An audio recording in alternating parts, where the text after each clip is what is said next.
Maintenant, est-ce que vous m'entendez? Oui, madame. Bon, Oui, madame. c'est bon.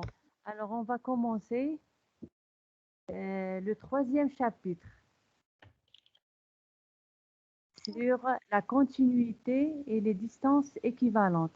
C'est-à-dire, on va étudier qu'est-ce que c'est une fonction continue dans un espace topologique et après dans un espace métrique. Alors, premièrement,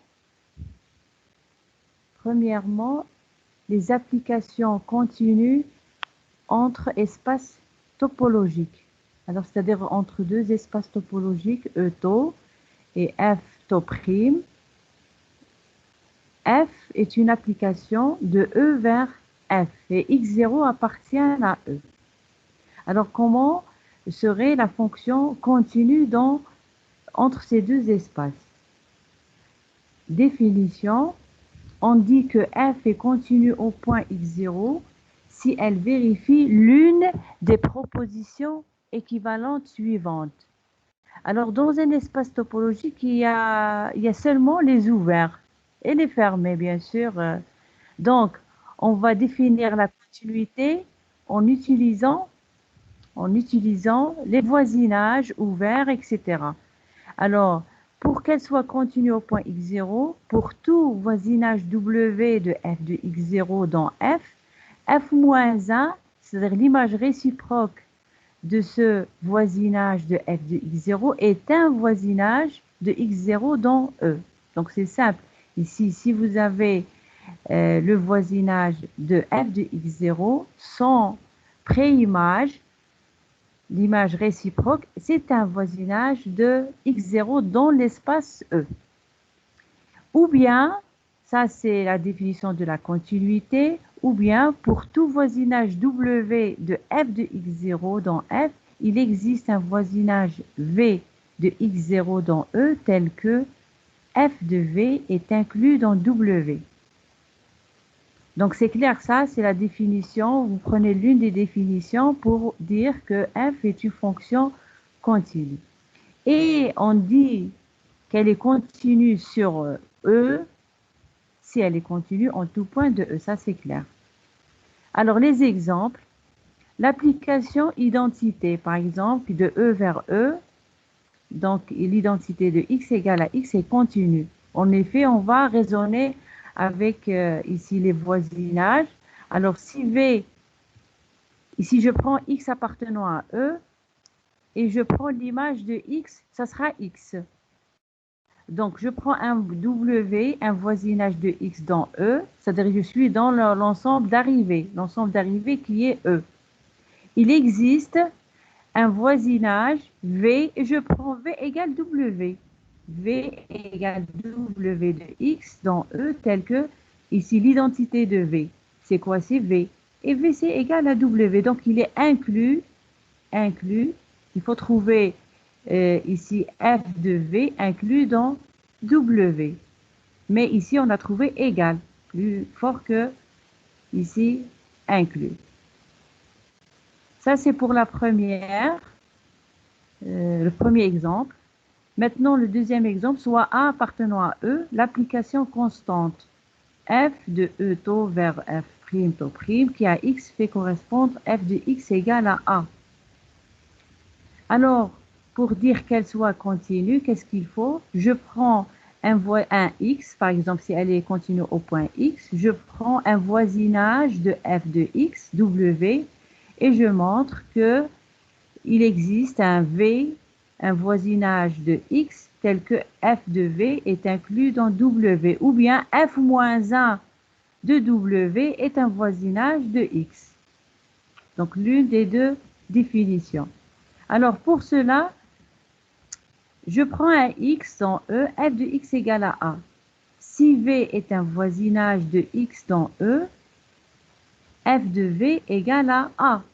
Parce que ici, V, un voisinage, c'est un ensemble qui contient un ouvert qui contient X. Donc, l'image de tous les X qui sont dans V, c'est égal toujours à A. Donc, l'ensemble V de A, F de V, c'est égal à A. Alors maintenant, soit W un voisinage de A. Donc ça, c'est l'image. Ça, c'est f de x dans f. A, elle est inclue dans W. Donc ici, puisque W est un voisinage de A. Donc A est inclus dans W. Alors f de V, c'est quoi? C'est A. Est inclus dans V pour tout voisinage V de X. Cas particulier, donc si vous avez des problèmes, vous posez des questions. Parce qu'on m'a fait la remarque hier au CPC que je répétais beaucoup les démonstrations, etc. Donc je vais faire tout, s'il n'y a pas de questions, je vais continuer. Je ne vais pas répéter. Cas particulier, E égale à F égale à R, muni de la topologie usuelle. La continuité se traduit par... Alors, comment on va traduire la continuité? Vous avez ici, par exemple, ça c'est un peu sombre. Je vais mettre ça plus clair.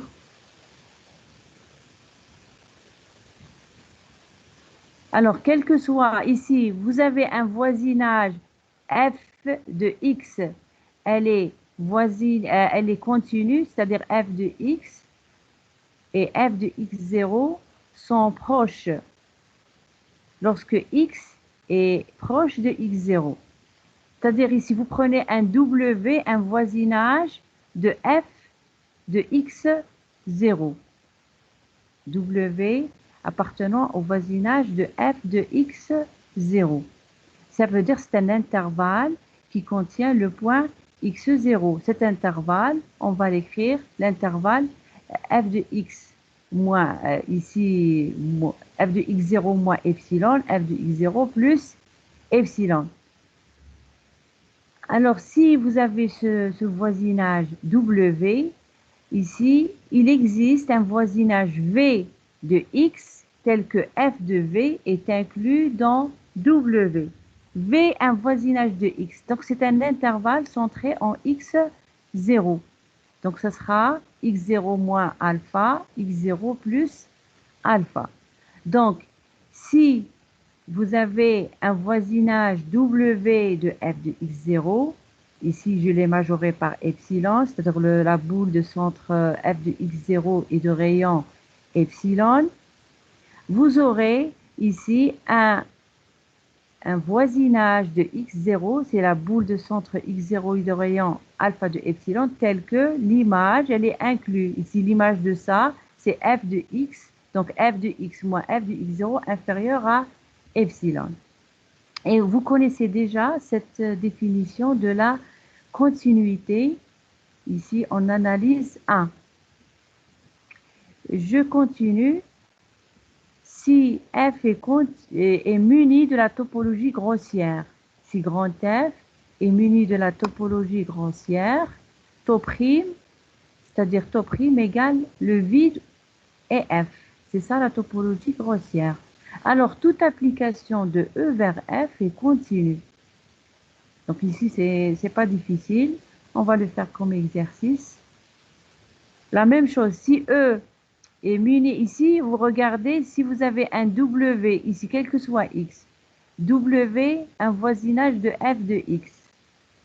Un voisinage, c'est-à-dire il contient un ouvert. Et l'ouvert, le seul ouvert ici, c'est F. Le seul ouvert, c'est F. Donc, f moins 1 de f, c'est E. C'est E, donc c'est un ouvert qui contient X. Donc ici, c'est trivial. Maintenant, si E est muni de la topologie discrète, la topologie discrète, c'est tau égale P de E. Ici, nous sommes dans E.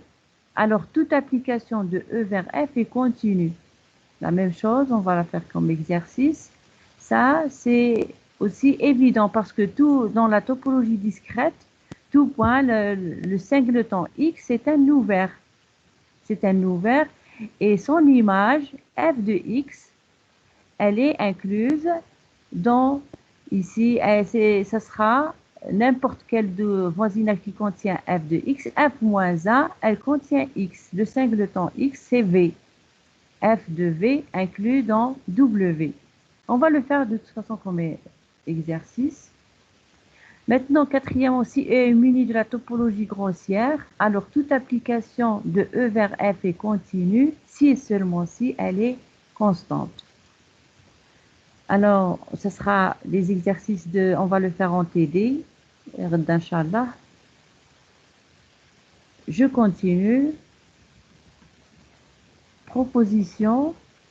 Si vous avez trois espaces topologiques, E taux 1, F taux 2, G taux 3, des espaces topologiques.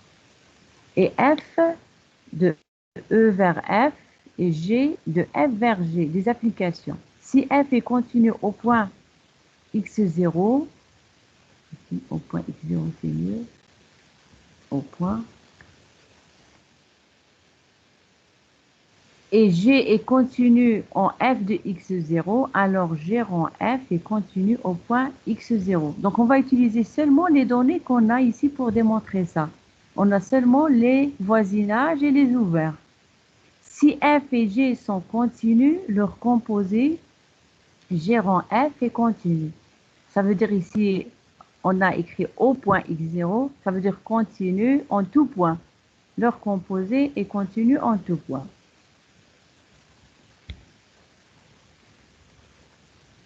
Alors, soit W, un voisinage de G rang F de x0. Donc, G rang F de x0, c'est un point de G, de grand G. Donc, vous avez l'application grand G. Vous avez ici F. Ici F de F. Ici, je vais ajouter. Non.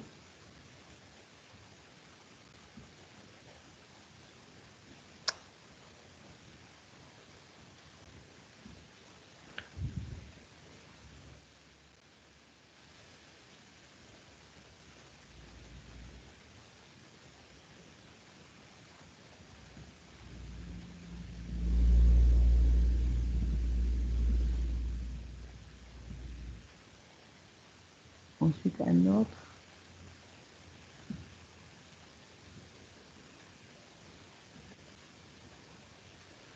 Vous avez là X. Ça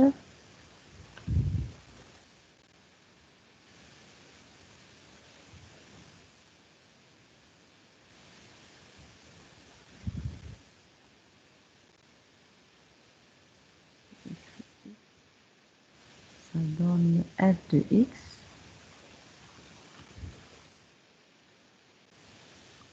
L'essentiel ici, je prends par exemple ici, vous avez la composition.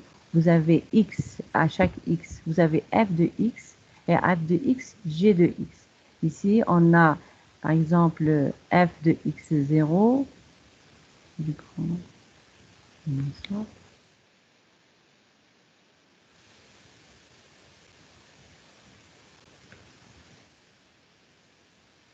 Je prends le point x0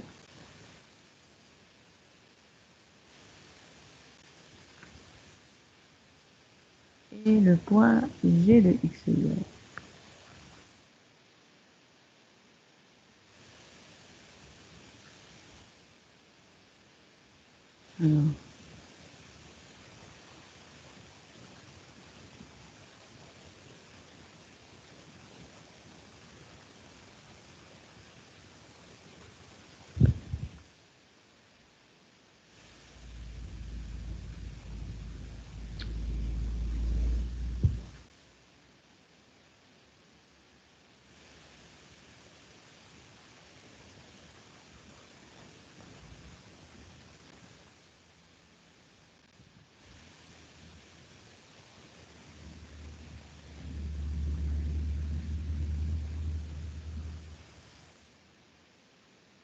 Alors, vous avez par l'application F à partir de x0, vous avez F de x0. Ensuite, on applique l'application G, on obtient G de F de x0. Donc, on a fait la composée. Ici, c'est G.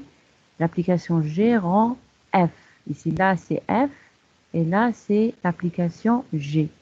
Alors, le point G rend F de x0 admet un voisinage, supposons que c'est W.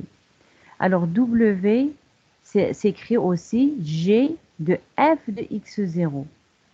G de f de x0. Sachant que ça, c'est un résultat d'analyse 1, G rond f moins 1 de W, c'est égal à f moins 1 de G moins 1 de W. C'est-à-dire lorsqu'on inverse la composée, ça sera ici f moins 1 de G moins 1 de W. Et comme G est continu en f de x0, donc G est continu. Donc pour chaque, ici, G-1 de W est un voisinage de f de x0, puisque G est continu en ce point.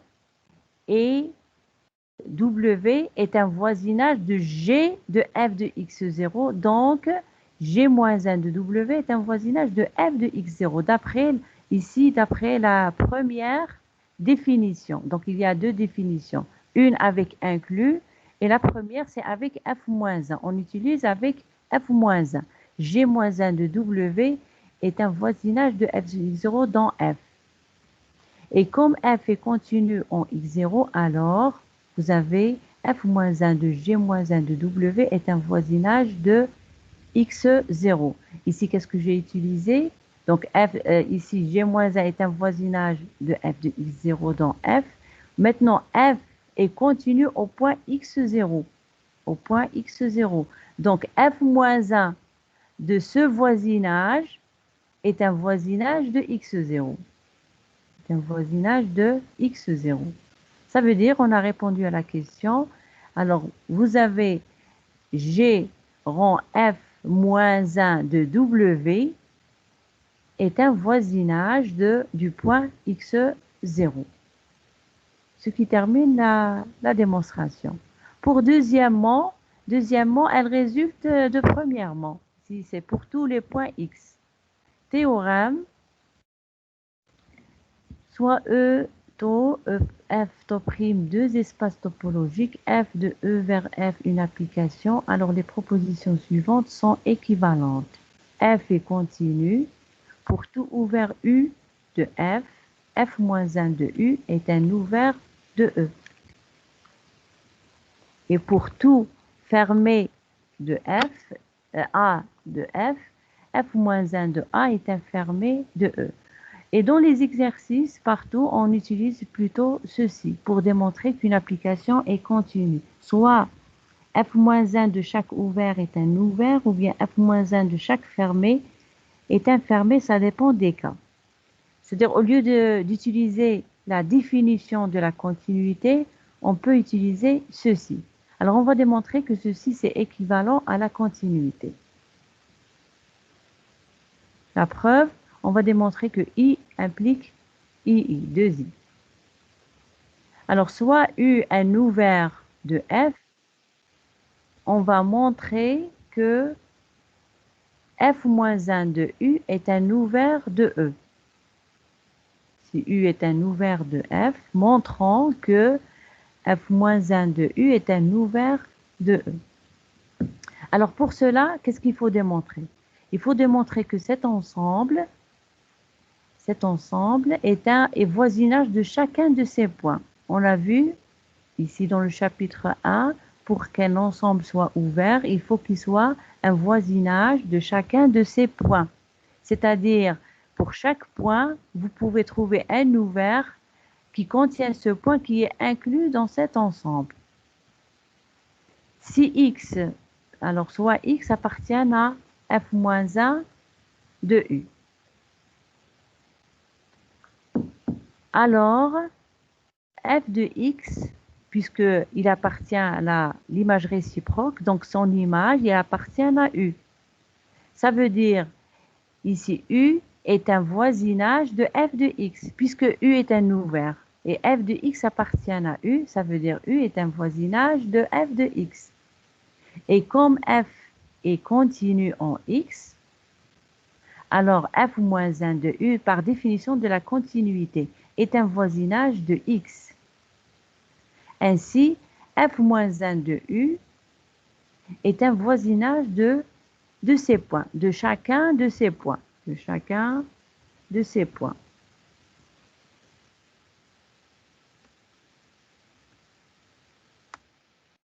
Maintenant, on va démontrer que I implique, c'est-à-dire l'équivalence. I implique I. 2I implique I.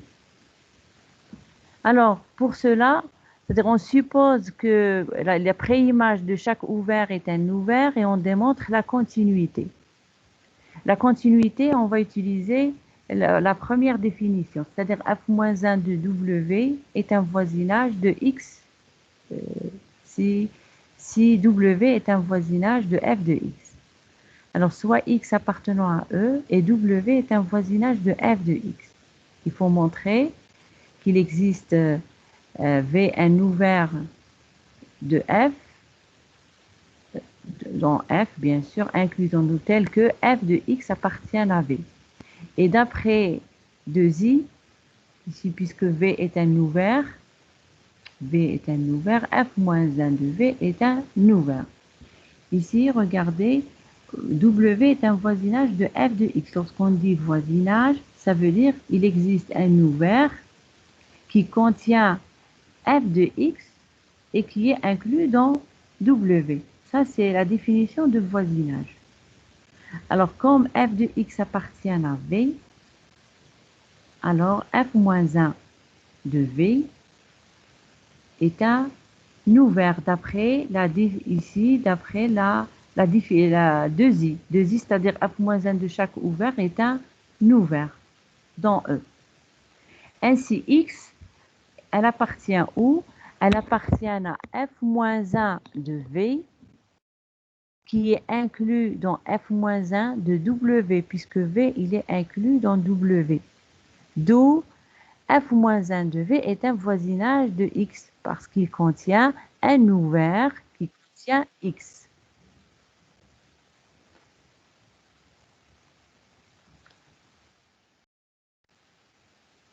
Maintenant, alors, ça, c'est la définition de la continuité. Donc, F est continu sur E. Maintenant, on va démontrer que 2i implique 3i. Alors, soit A infermé de F, le complémentaire de A est ouvert, et d'après 2i, f-1 d'un ouvert est un ouvert. Donc, f-1 du complémentaire de A est ouvert dans E. Sachant que, ici, ça c'est un résultat de première année en algèbre, peut-être vous avez vu ça, f-1 du complémentaire de A égale le complémentaire de f-1 de A. Alors, f-1 de A est infermé. Ici, f-1 A, c'est quoi? C'est le complémentaire du complémentaire. A, c'est le complémentaire du complémentaire de A. Donc, on applique ça. Donc, f- égale complémentaire. Et ça, c'est un ouvert. Donc, cet ensemble est un ouvert. Donc, le complémentaire de f-1 de A est un ouvert. Ça implique que l'ensemble à l'intérieur, c'est un fermé de E. Donc ici, qu'est-ce qu'on a dit? Si A est fermé, alors f-1 de A est un fermé. On a démontré 3i. 3i, qu'est-ce qu'elle dit? Si A est fermé, f-1 de A est fermé. Maintenant, on va démontrer que 3i implique 2i. C'est-à-dire, on va faire le même raisonnement et en posant U égale A complémentaire. Ici, puisque U, ce sera ici un ouvert, on applique donc f-1 de A complémentaire est égal à la même chose, ce qui implique que f-1 de U égale à ici le complémentaire de f-1 de A qui sera ouvert. f-1 d'un ouvert est ouvert. Donc c'est le même raisonnement, c'est-à-dire on utilise cette propriété qui est très importante.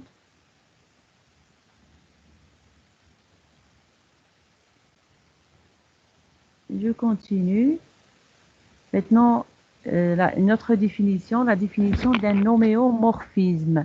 Qu'est-ce que c'est un homéomorphisme? Soit E tau et F tau prime, deux espaces topologiques. F de E vers F, une application. On dit que F est un homéomorphisme. Vous allez utiliser beaucoup l'homéomorphisme, même en analyse 4, je crois. Vous allez utiliser l'homéomorphisme de E vers F si elle est bijective et si F et F-1 sont continus, alors on dit que c'est un homéomorphisme. Donc, homéomorphisme, c'est bijection plus continuité de F et de son inverse. On dit que les espaces topologiques E et F sont homéomorphes s'il existe un homéomorphisme de E vers F. Je continue. Qu'est-ce que c'est une application? On va donner des exemples après. Hein. Définition d'une application ouverte et d'une application fermée. Application fermée.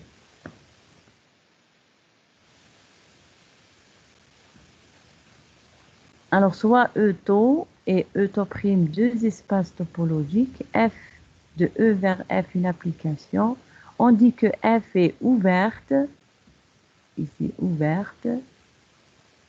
Je vais changer de couleur. Est ouverte si l'image de tout ouvert est un ouvert. Donc, l'image d'un ouvert est un ouvert. Est un ouvert.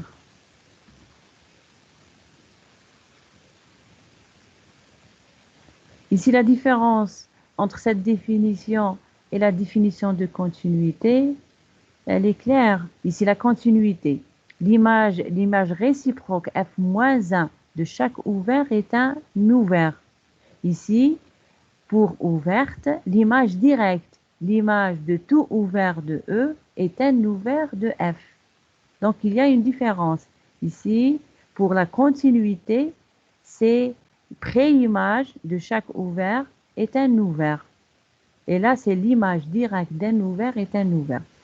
La suite, on dit que F est fermé, la même chose, F est fermé, si l'image de tout fermé de E est un fermé.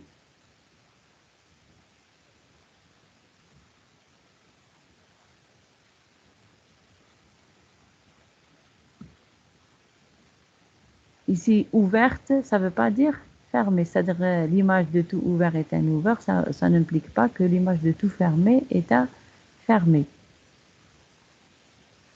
Alors, les exemples, on va prendre par exemple celui-là. Si E et F appartiennent à R, c'est R, menu de la topologie usuelle, et F de X égale à 1 sur 1 plus X carré. F est continu. Ici, facile à vérifier. Il faut le vérifier. Soit vous prenez ici directement parce que nous, on n'a pas utilisé l'inverse, etc. Parce que dans les espaces topologiques, il n'y a ni la somme, ni la différence, ni le produit de fonction, ni l'inverse. Mais dans R, après, on va, parce que R, c'est quelque chose, un espace topologique, mais qui a beaucoup de propriétés.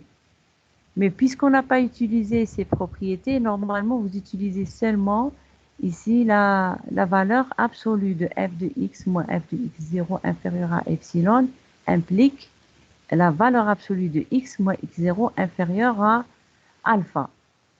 Donc ici, pour montrer la continuité, il ne faut pas utiliser que c'est l'inverse d'une fonction continue et 1 plus x carré est continu, etc. Non, ici, il faut utiliser seulement les outils qu'on a entre les mains, c'est-à-dire la définition. La définition que j'ai donnée ici en haut. La définition que j'ai donnée ici.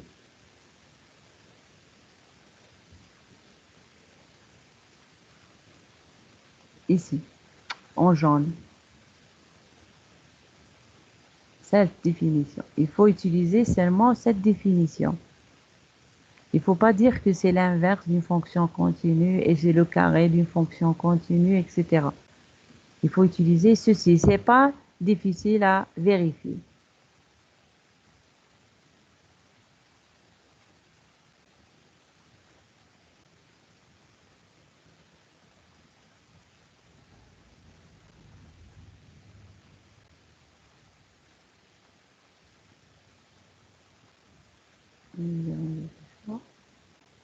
En plus. Alors, elle est paire, ça se voit, strictement décroissante sur R+. Si vous cherchez la dérivée, vous trouvez que c'est ici, c'est décroissant. C'est moins 2x sur 1 plus x carré au carré. Donc, elle est négative. Et puisqu'elle est paire, elle est strictement croissante sur R-.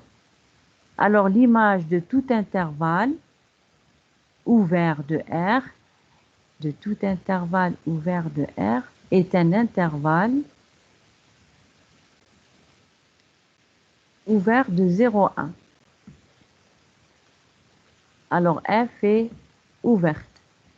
Ici, l'image de R, c'est l'intervalle 0, 1. La fonction varie entre 0, ici c'est 0, la limite ici c'est 0, au moins l'infini. Ici, en plus l'infini, elle est nulle. Donc, toutes les valeurs de R sont entre 0 et 1. Et elle admet un maximum au point 1, au point 0 qui vaut 1. Donc, vous avez un intervalle ouvert 0, 1. F de R égale à 0, 1. F de R égale à 0, 1. Ici, vous pouvez écrire F de R.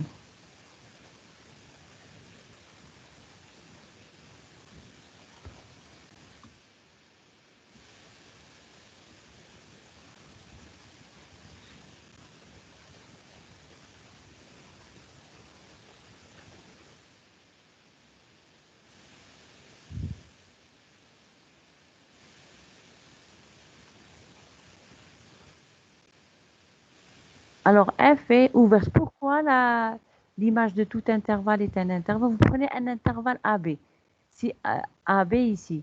Donc, l'image, ça sera ici 1 sur 1 plus B au carré, virgule 1 sur A plus A au carré, puisqu'elle est décroissante. Si vous prenez un intervalle ici, AB, donc l'image ici de cet intervalle, c'est l'intervalle ouvert 1 sur 1 plus A2 et 1 sur 1 plus B2.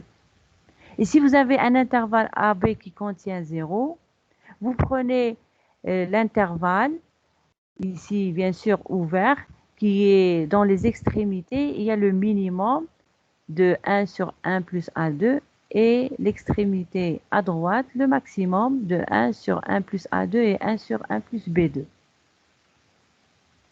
Donc, dans tous les cas, vous avez un intervalle ouvert, donc elle est ouverte. Et aussi, l'image de tout intervalle fermé de R est un intervalle fermé. Si vous prenez un intervalle fermé AB, donc l'image, ce sera un intervalle fermé. Alors A, elle est aussi fermée. Elle est ouverte et fermée.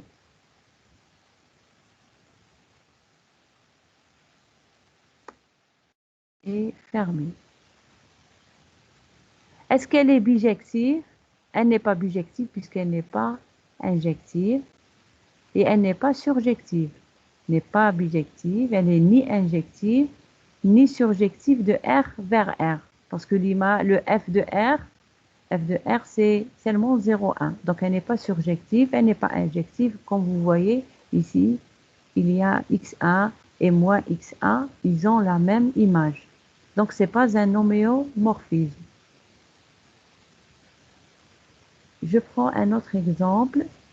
E égale à F égale à R, muni de la topologie usuelle, F de X égale à X3.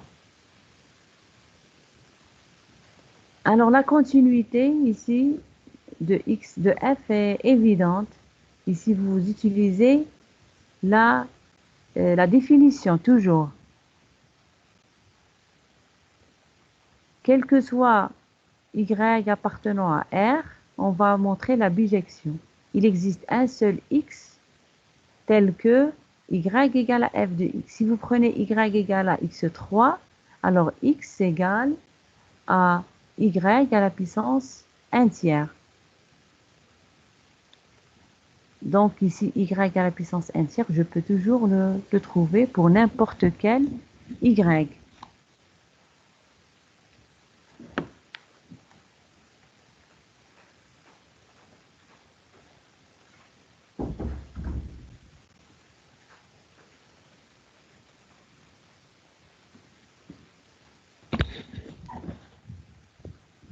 Donc, f est bijective et f moins 1 de x, elle est égale à x à la puissance 1 tiers. Il est facile de vérifier que f et f moins 1 sont continus, c'est des fonctions puissance.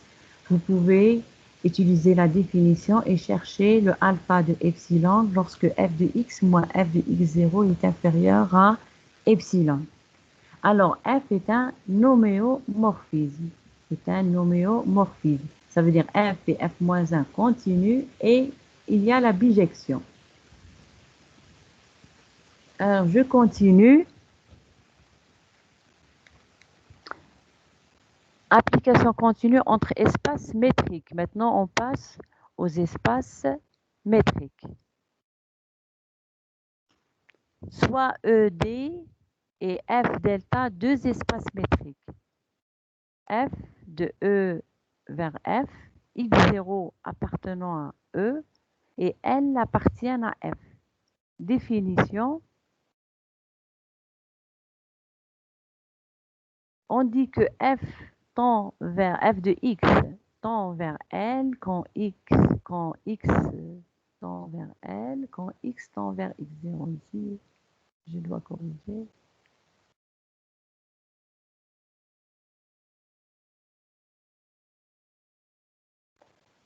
Si, quel que soit epsilon positif, il existe un alpha de epsilon positif, ici positif, hein,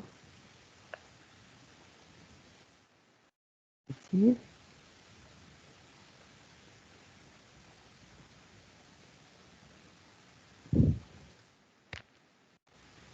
quel que soit x, si la distance de x à x0 est inférieure à alpha, alors delta de f de x, L, est inférieur à epsilon. Ça exprime quoi? Que la distance de f de x à L, elle est très petite lorsque x est très proche de x0. Donc, limite de f de x lorsque x tend vers x0 est égale à L. Donc, comment on exprime ça? Donc, il faut bien regarder. Ici, si la distance de f à L est inférieure à epsilon, alors la distance de x à x0 est inférieure à alpha de epsilon. Ici, on utilise pour f la distance de grand F. La distance de grand F, c'est delta. Et la distance de E, c'est D. Donc, l'ensemble d'arrivée, il est muni de la distance D. L'ensemble de départ de la distance D et l'ensemble d'arrivée, il est muni de la distance delta. On dit que f est continu au point x0 si ce L, il est égal à f de x0. C'est-à-dire, ici, vous allez écrire la même chose avec f de x0. C'est-à-dire, ici, on va prendre tout ça. Si on veut exprimer ça en fonction de epsilon, on va l'écrire ici, CTRL V, et vous allez écrire à la place de L,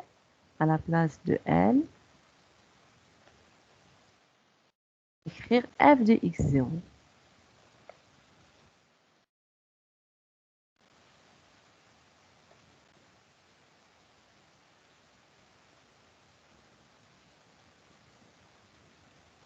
Donc la distance de f à f de x0 est très petite, inférieure à epsilon.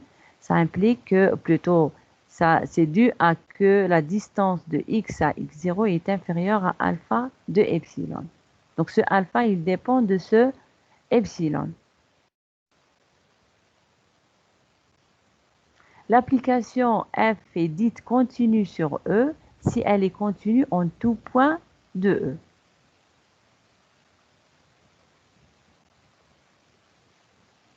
Maintenant, deuxièmement, qu'est-ce qu'on va faire? On va voir, et ça c'est la définition générale. Maintenant, on va donner un caractère de suite séquentielle de la continuité. C'est-à-dire, on va utiliser les suites séquentielles.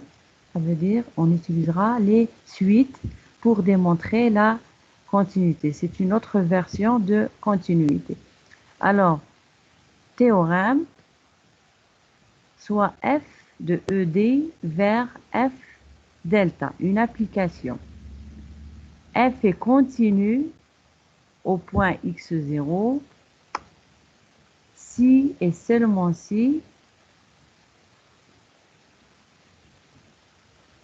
quelle que soit la suite xn qui est inclue dans E, bien sûr muni de la distance D, on peut écrire seulement E.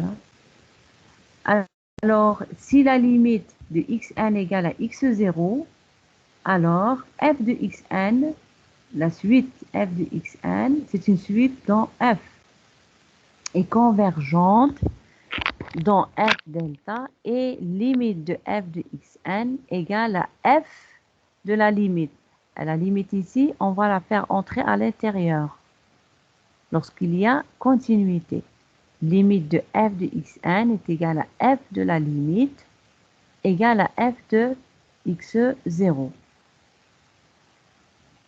Donc ici, ça c'est ici, c'est un caractère ici en utilisant les suites, la continuité. On va démontrer ça à l'aide de la définition de la continuité. La définition de la continuité, c'est ça. Ici dans les espaces, pas dans les espaces topologiques. On va utiliser la définition des espaces métriques. C'est-à-dire, quel que soit epsilon, etc., on a d de x0 inférieur à alpha, alors delta inférieur à epsilon.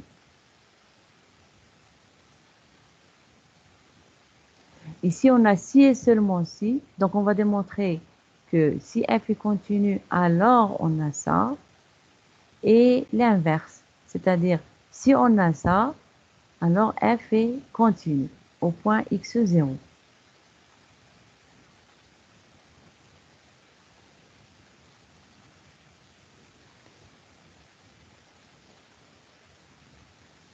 Alors là, on va démontrer cette implication, c'est-à-dire la continuité implique que quel que soit, etc.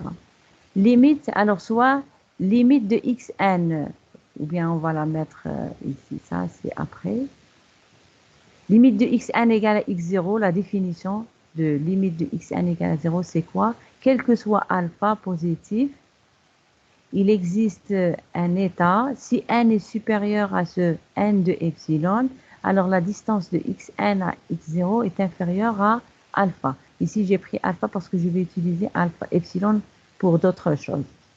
Donc ici, la limite d'une suite dans ED, ça veut dire la distance de xn à x0 est inférieure à alpha, quel que soit alpha positif. Je n'ai pas utilisé epsilon parce que j'en aurai besoin pour la suite. Dans la suite. F est continu en x0. Maintenant, la définition de continuité, c'est quoi? Je vais ici utiliser epsilon. Quel que soit epsilon, il existe alpha de epsilon, tel que si la distance de x à x0 inférieure à alpha de epsilon, alors delta de f de x et de f de x0 est inférieur à epsilon. Alors, regardez ici, j'ai en ma possession une suite qui tend vers x0. Alors, je vais choisir, alors ça c'est vrai, quel que soit alpha positif, et cette définition, je vais prendre le alpha, le alpha de epsilon dans la définition de continuité, puisque f est continu. Donc, je vais choisir ce alpha-là égale le alpha de epsilon. Alors, dans ce cas, d de xn, x0, elle serait inférieure à alpha de epsilon lorsque n est supérieur à un certain rang grand N de epsilon. Alors, on pose x. Ici, je veux démontrer que pour toute suite, vous avez ici, c'est dans la définition de continuité, je vais poser x égale xn. Ici, c'est vrai, quel que soit x. Donc, je vais poser x égale à xn.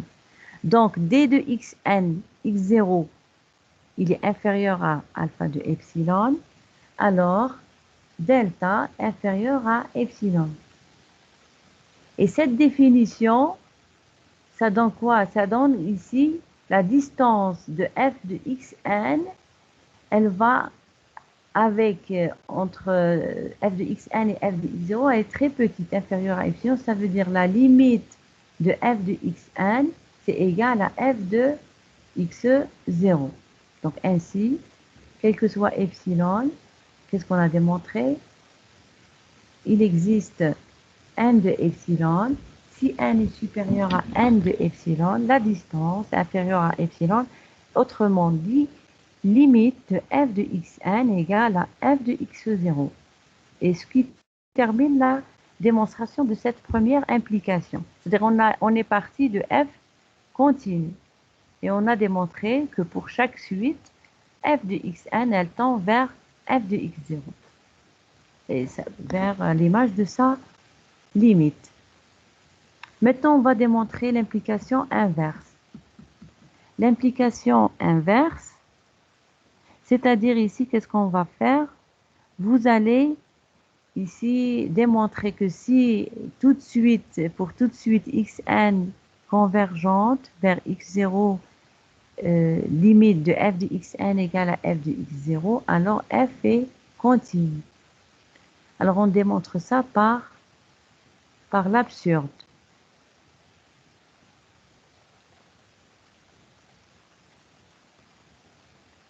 Alors, soit xn, c'est-à-dire on va supposer que quel que soit, c'est-à-dire de la propriété de f de xn tend vers f de x0, mais f n'est pas continu.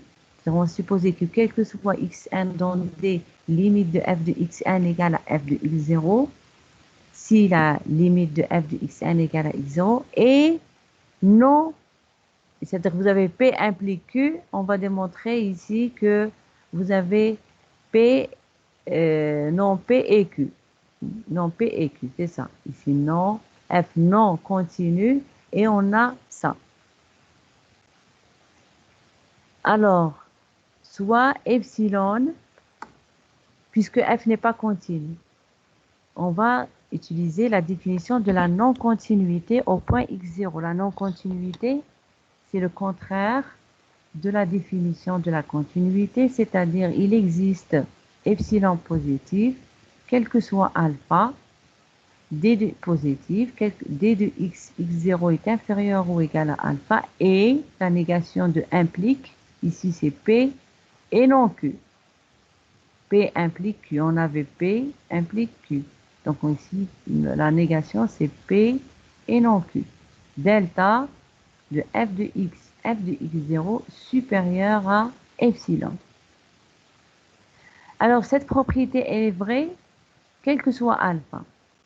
Donc je peux choisir par exemple alpha égale à 1 sur n. 1 sur n, on construit une suite xn en utilisant, puisque ça c'est alpha, quel que soit alpha, si la distance est inférieure à alpha. Donc je prends le premier 1 sur alpha égale à alpha 1 égale à 1. Donc j'ai un point x, x1 et x2, la distance entre les deux inférieure à 1. Ensuite, pour alpha égale à 1 demi, je prends un point x2, tel que la distance de x2 à x0 est inférieure à 1 demi, etc.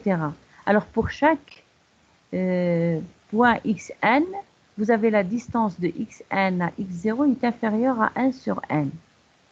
Et d'après la non-continuité, vous avez delta de f de xn, f de x0 est supérieur à epsilon. Alors on a construit une suite xn qui vérifie cette propriété. Ça veut dire quoi? La distance de f de xn, f de x0 est strictement supérieure à epsilon. Ça veut dire que cette suite ne tend pas vers f de x0. Donc il existe une suite inclus dans D et dans E, telle que la limite de xn égale à x0. Pourquoi la limite de xn égale à x0? C'est parce que D de xn, x0 est inférieur à 1 sur n, ici, et 1 sur n, il tend vers 0, ici.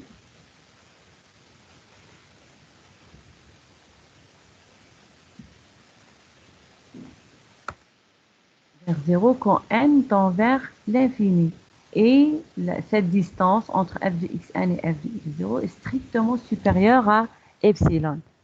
Donc, ça veut dire que la limite de f de xn est différente de f de x0. Et ceci est contradiction avec l'hypothèse, parce que l'hypothèse, qu'est-ce qu'elle dit? Si xn tend vers x0, alors la limite de f de xn égale à f de x0.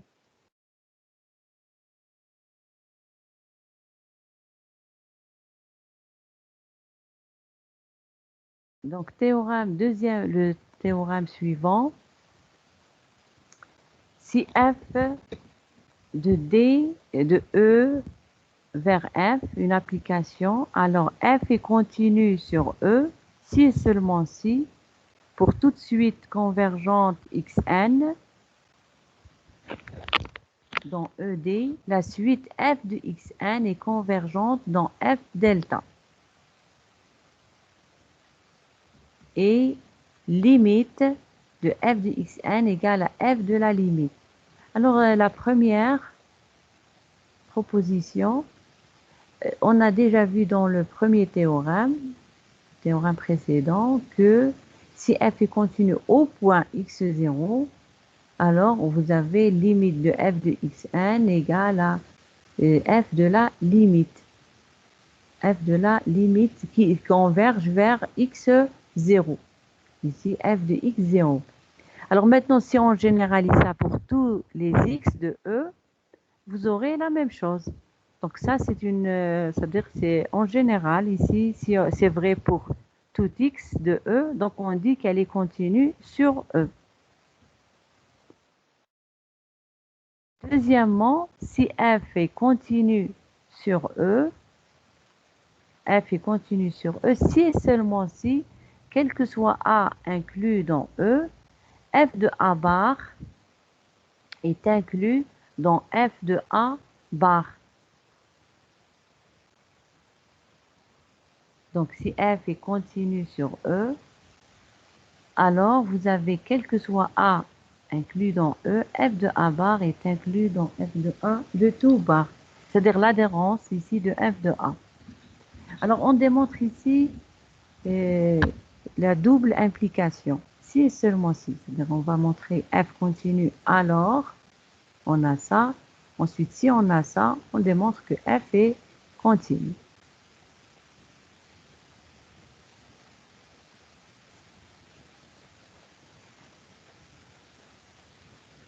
Alors, premièrement, ici c'est clair, il résulte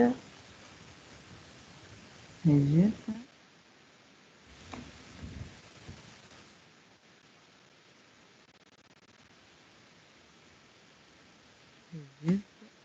théorème précédent. Parce que ici, dans le théorème, on a vu pour x0. Mais si c'est vrai pour tout x0, alors ça sera vrai dans E. Alors, deuxièmement, alors on va démontrer ça. On va prendre x appartient à A bar. A bar, c'est quoi? C'était l'adhérence. Et l'adhérence, si vous vous rappelez, ici, il y a une propriété de l'adhérence, des points adhérents. Il existe xn, inclus dans A, qui converge vers ce x, pour tous les points adhérents. Pour tous les points adhérents, on a dit tout voisinage de x, il rencontre A. Alors, pour qu'il rencontre A, on peut toujours déterminer, construire une suite xn qui converge vers x. Comme f est continue, f de x, elle est égale à la limite de f de xn. F de x égale à la limite de f de xn. Parce que ici, c'est f de la limite. Ça, c'est la limite. C'est égal à f de.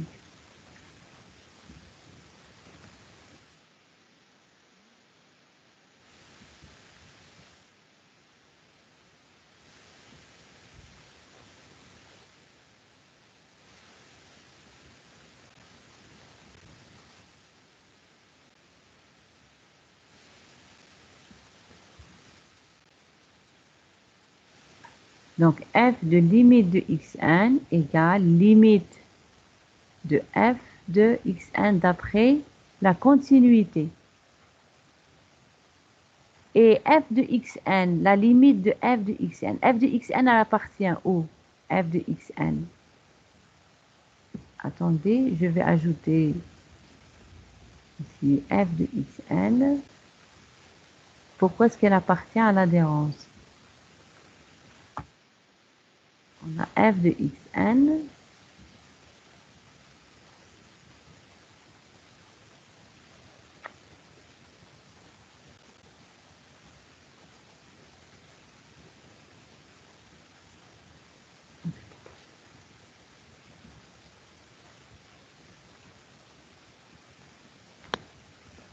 F de xn, je vais l'écrire.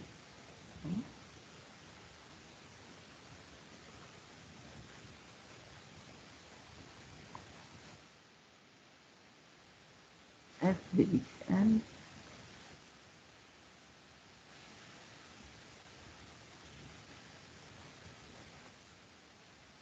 F de xn, elle appartient à l'ensemble.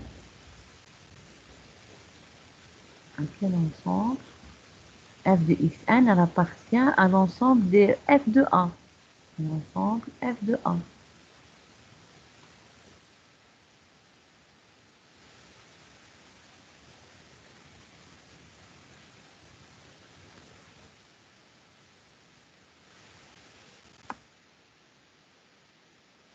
Puisque xn, elle est incluse dans a. F de xn, elle appartient à f de a. Et sa limite, la limite de cette suite f de xn, elle sera dans l'adhérence. Ici car, ici vous pouvez écrire car, ici car, f de xn appartient à f de a. D'où, ici on est parti d'où? On est parti de x appartient à a bar. Donc f de x appartient à quoi? À f de a bar. F de x appartient à f de a bar. Ici, je peux écrire f de x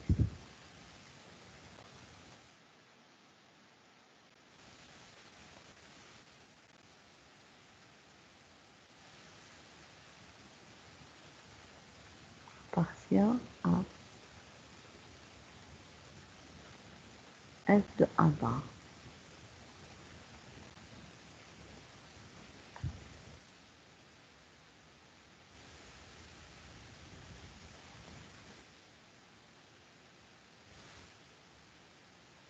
Donc, puisque x, elle est dans a bar, f de x, f de a bar, f de x, c'est la limite, c'est f de la limite, c'est limite, puisque la continuité ici, alors la continuité, ici on utilise la continuité. Je vais écrire la continuité.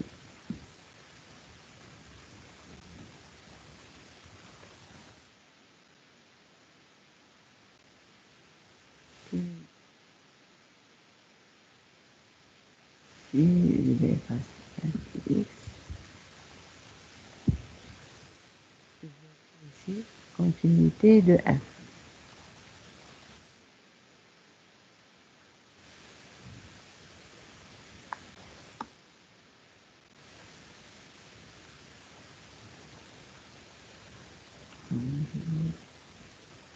Donc, je vais un peu plus petit peut-être.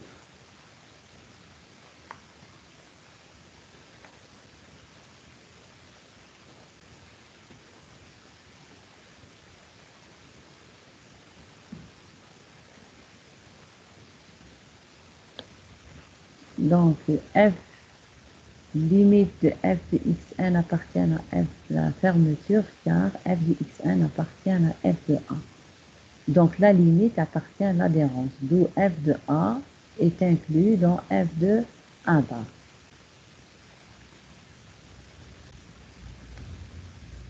Maintenant, le chemin inverse, ça veut dire on va démontrer à partir de ça la continuité de f.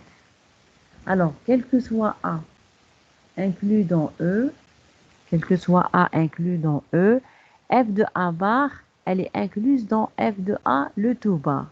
Alors, on va utiliser, pour la continuité, on va utiliser la proposition équivalente à la continuité qu'on a vue ici avant. Ici, la préimage de chaque fermé est un fermé.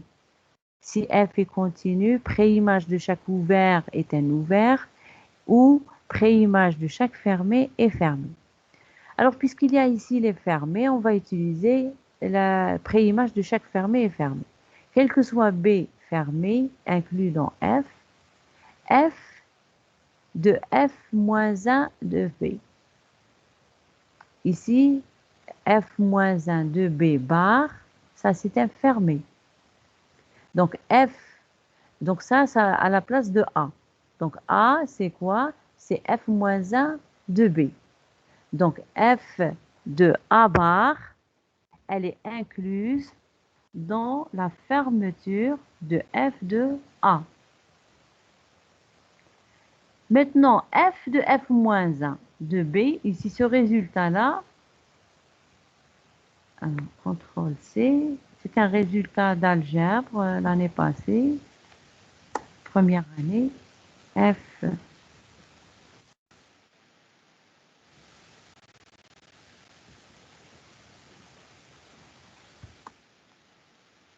F de F moins 1, il est toujours inclus dans, ici, dans B.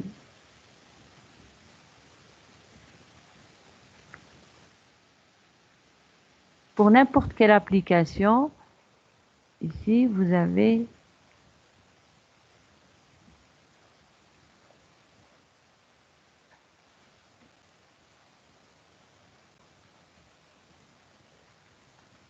alors vous avez l'image de la préimage est inclue dans B. Donc, ça sera inclus dans ça, ce qui est à l'intérieur, sous l'adhérence, il est inclus dans B. Donc, ça sera inclus dans B bar. Mais quand B est fermé, B bar, elle est égale à B. Ainsi, vous avez F-1, la fermeture de F-1 de B, c'est-à-dire ici, qu'est-ce qu'on a là? Vous avez démontré que si vous passez à F-1 ici, donc F-1 de B, F-1 de B bar, il est inclus dans F-1 de B. Vous faites F-1 ici, F-1 là. Donc, on applique l'application inverse. Ça veut dire quoi? Normalement, ici, toujours F-1 de B, il est inclus dans son adhérence. Pas l'adhérence inclus. Ça veut dire elle est égale ici, ou bien F-1 de B bar égale à F-1 de B. C'est-à-dire, ici, elle est égale à son adhérence. Ça veut dire F-1 de B est fermée. L'image réciproque d'un fermé est fermée. Alors F est continue. Si l'image réciproque d'un fermé est fermée, alors F est continue.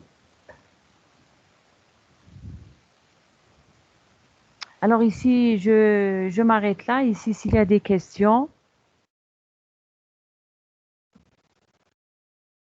Est-ce qu'il y a des questions?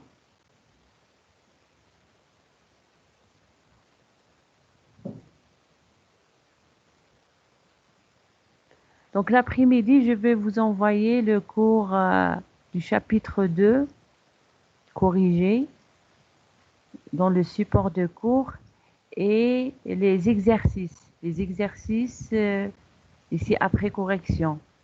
Exercice 10 et les exercices qui restent. Donc il faut être patient. Ici, moi j'ai supposé que normalement cette semaine c'était en présentiel. J'ai pas rédigé, c'est-à-dire j'ai seulement les à la main, donc il faut me laisser le temps. Est-ce qu'il y a des questions? Pour le devoir, ici le dernier délai c'est ce matin. Ici, c'est pas la peine de m'envoyer le devoir après, hein. Je reçois seulement les gens qui ont ici déposé ici jusqu'à midi. Jusqu'à midi. Après-midi, je n'accepte pas les devoirs.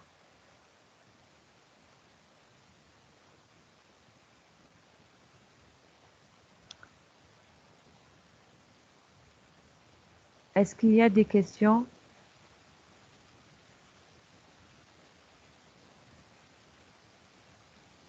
S'il n'y a pas de questions, je vais m'arrêter là. Et demain, Inch'Allah, ce sera une séance de TD.